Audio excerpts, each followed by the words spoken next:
Okay, that's about all I need from that song. This is Angela, working on my documentary, checking in with you.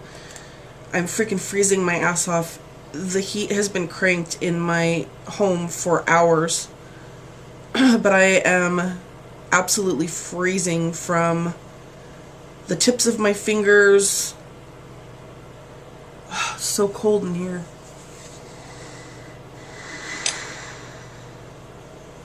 There's a bunch of orbs and spirits and spiritual warfare and stuff going on tonight in many parts of the world, but especially in my home. And I will I will try to make this brief, but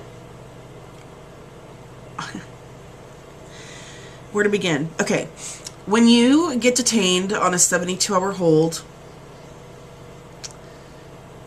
there are certain things that happen. If you get picked up on a Friday, you have to spend 5 days there because, and I'm going to use profane language, there's a time and a place, and this is the time and this is the place for this. This is an adult conversation. The motherfuckers can keep you on the weekend and not count that. Why? Because it's not a work day. So, September 17th, 2004, I was picked up on a Friday and held for not 3 days, but 5. During that period of time, I was observed, locked in a room with just a bed and a piece of shit toilet paper blanket and a camera on me.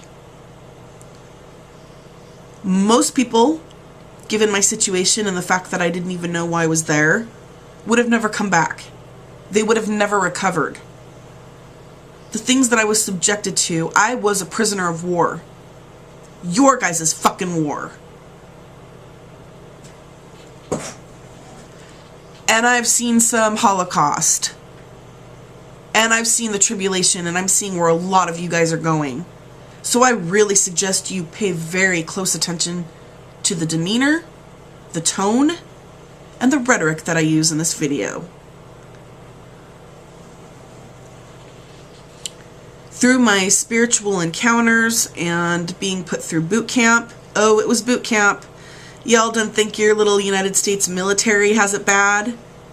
I respect the United States military. I think it's really great when people put their asses on the line, but a lot of these people do it for GI money and this and that, not because, you know, whatever, and they want to go fight. Fight for freedom. Braveheart. Fight for freedom. Fight for our rights. Fight, fight, fight, fight, fight, fight, fight. I surrendered. And that doesn't mean that I'm weak.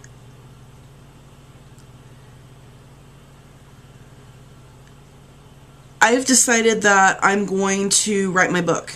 I'm going to write the memoirs, and it's going to take me a lot longer than it would to just spout out and go do a bunch of things on film because it's quicker. Even if I had voice recognition, it does not matter.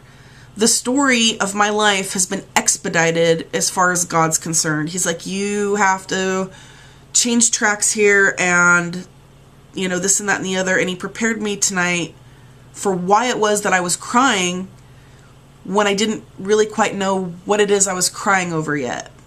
But I pre-cried.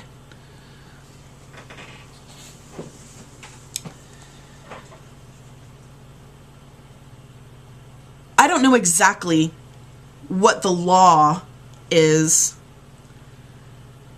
but I do know that when I was put on an LRA, the judges said these times that I would get detained and I would go through and I would minister and then I was coming out, they would say, when I was about to be released, you know, you can't have a gun. And the first couple times I thought, well, I thought that, you know, the right to bear arms was just like, I mean, the Constitution and the Bill of Rights and all of these amendments and all of this bullshit that people fight over so that they can shoot something. It's a big deal.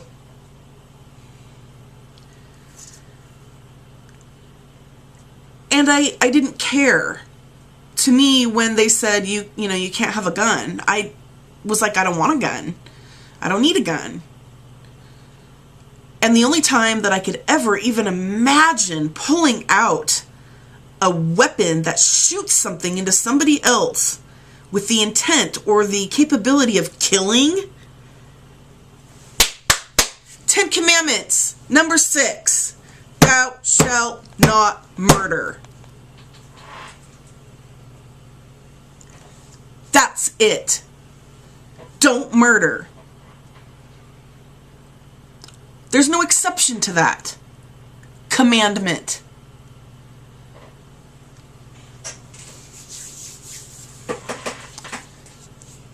There are no amendments to the 10 Commandments. There are no loopholes to the 10 Commandments. It is what it is. Law. And what does John 3:16 say? Fuck John 3:16. What does John 3:17 say? Because that's why I'm here. My brother came here to fulfill the law, and I'm here to second the motion. And I'm taking name after name after name after name after name of the bullies and the people that hurt one another, and I'm writing them down. And I had a storage locker filled with all kinds of implications for these people in their little situations.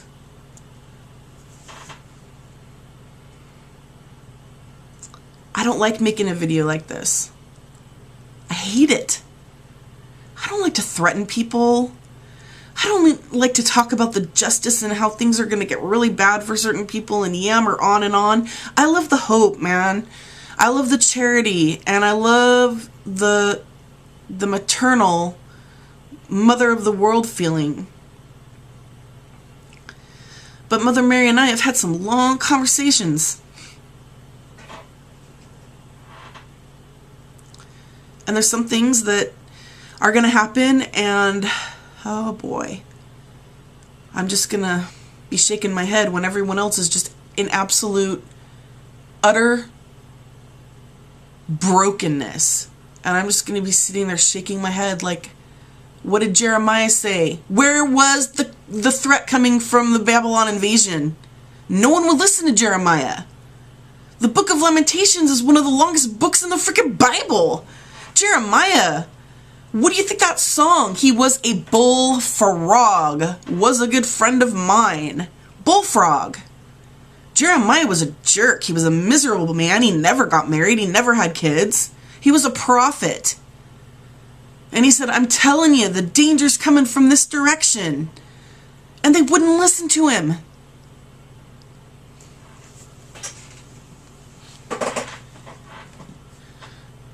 So I'll cut to the quick here. I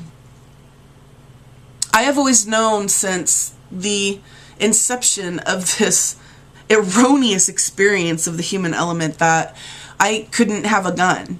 Now, if I were to tell my dad, Dad, will you take me shooting? No biggie, we'd go. Never really wanted to. My dad locks up all of his guns and puts away all of his ammunition because why? He has a baby in the house.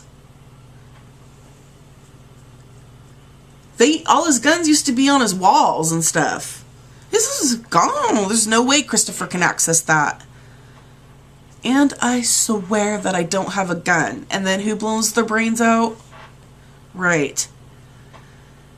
So I'm fine with not having a gun. And then I meet this guy on the internet. I go to the whole Zeus thing and subscribe, trying to find a justification as to why I would spend that amount of money to meet a guy when I could have taken that money, that $60, and, you know, fed some people and created some wells. And what does it take, 3 cents to clean a gallon of water or something like that? Didn't we learn that during Haiti?